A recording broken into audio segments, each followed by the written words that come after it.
Hi everyone, it's Gail with Traders Help Desk, and I had such positive feedback from the last video I did about live trading room and tracking reports that I wanted to go into a little bit more detail for those of you that do not understand what a tracking report is.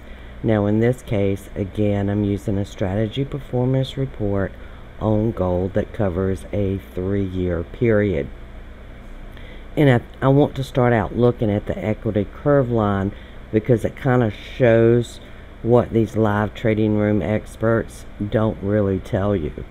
Now, this is giving me the actual profit that this strategy has made for a 3-year period.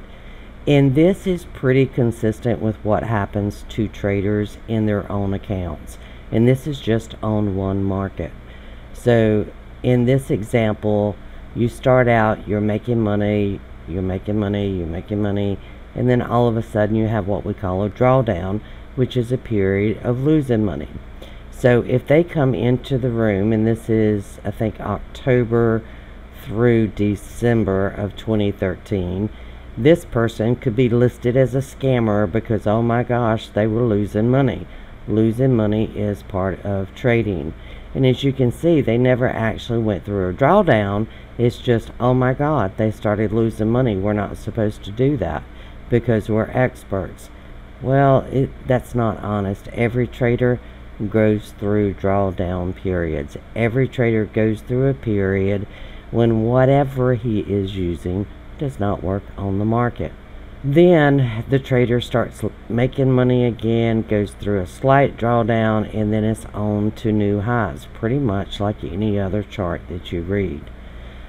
Then what happens? He loses money from about 750, trade number 750, down to 800. He loses money, goes on to make a new high, and then he starts losing his profits again. Again, this entire area, if his trading room is being monitored by some of these called live trading room reviewers, this could be the period they're listing him as a scam. Well, it's not a scam because he goes on to make new highs, doesn't he?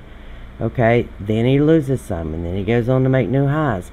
This is what an actual trading account actually looks like.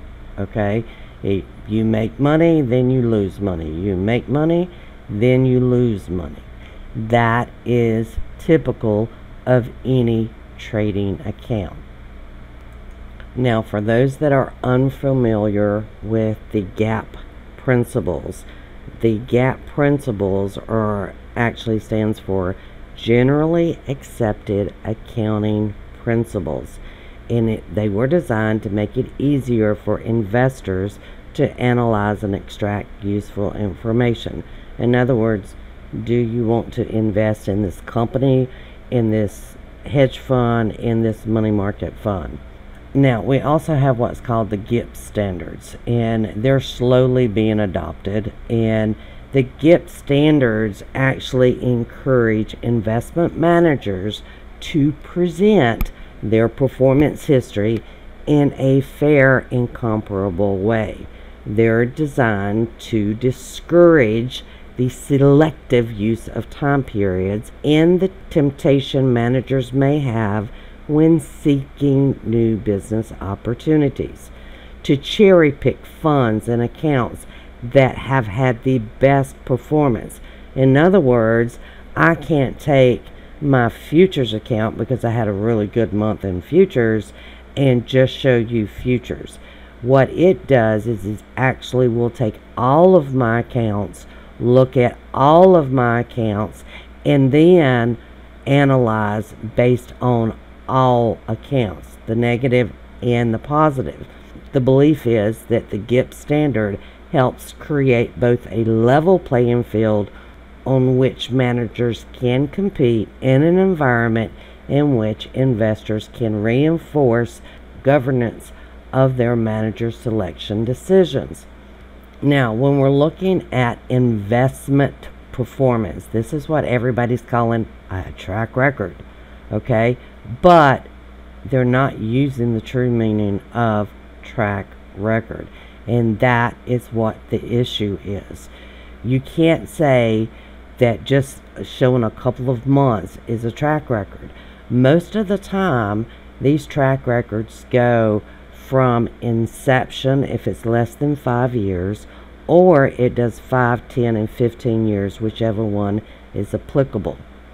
What information is needed to perform the review? Okay, all brokerage statements. All brokerage statements. Okay, that means for every brokerage account, it has to have a statement, and the accountant can download it directly from the broker's website. They prefer this because then they know they're getting an accurate and complete statement. What is cherry picking of returns? Okay, this is where the trader shows some returns within a portfolio but not others. Perhaps all of the good trades are in my futures, but my bad trades were in Forex. This prevents that from happening. So it's actually a more comprehensive review, and it gives you better analytics. It's not just for a couple of months. It also shows you how the returns are presented. Normally it's annually, quarterly, or even monthly. The presentation can go back 5, 10, 15 years or more. Again, they're looking at the internal structure that existed at the time the investments were made. Okay, is the gross or net of fees presented? Well, you can actually see here that the SEC wants everyone to present it net. Okay, because then you have full disclosure of what the expenses were. In other words, if your average trade was $3, but you don't have your cost in there, actually that's going to be a negative return. But if you don't have the cost in there, it's going to be in a positive light. So this prevents that from happening. Why do you want a track record? Okay, well, normally it's for marketing purposes, to actually generate revenue into the fund. In other words, you want investors to come into your fund, so you provide them with this performance summary. Everybody's talking about performance summaries, track records. This is what they are used for. Okay, now it's anywhere between $5,000 to $10,000 to have this performance summary done. Okay, then you can use it as a marketing tool to raise more capital for your fund. Again, it is an overall marketing and capital raising strategy. Now, the issue here is that live trading rooms are typically educational. They're not trying to raise capital for their strategy. They're not managing a fund. They're not managing money for someone. So they don't need a performance summary to raise capital. Now, as far as overall marketing, why do we need to market our trading record when you are the one that's going to be trading? If it is a discretionary system, you are going to be trading it. And this is what I told you in my last video. It is not fair for you to take my performance summary and think, okay, I'm going to make XYZ because that's what she makes. It's a discretionary system, and that does not happen. Now, what does one actually look like? This is the verification that I was talking about in my other video. This is from Ashland Partners and Company, and this is the website where it is available. And you can see that they explain what they have examined and their opinion based on their examination. Okay, remember, this isn't 30 days worth of data. This isn't 60 days worth of data, because as you saw a few minutes ago, that would probably put you into non-scammer live trading room for a month, and then you're a scammer because you went through a drawdown, and then you're not a scammer anymore because you're actually trading again. and making money, so you overcame your drawdown. No, this is based on as long as they can get. In this case, it's from January 1st to March, and their standards as of March. Okay, now you can also see that they went from the March 1st to March 31st from 2000 to 2016 to calculate the strategic value institutional composite performance, and then they also did the composite disclosure presentation of the same fund. Okay, now it also states this report does not contain an opinion on the accuracy of any composite presentation. Okay, so not only are you getting verification of what they do verify, but you're also getting verification of what they did not look at. Okay, so this is, pretty comprehensive. They give you the first quarter, second quarter, third quarter, fourth quarter, but then as you go down, and you can see the same concepts as what I just talked about. They were up, down, up, up, up, down. Second quarter, they were down, up, up, up. Here, they were up, down, up, up. So if you're looking at this from one of these live training room reviewers, well, this is their scammer quarter. This is non-scamming. Probably mediocre. Oh, they're definitely scammers up here. Down here, they are scammers because they're down 5%. Here, no, they're actually legitimate now. Oh, they're scammer mode again here. No, they're good. Oh, look, they were scammers during these months. See, it's not even logical to present it that way, guys. So here, and this was the fourth quarter. Non-scammer.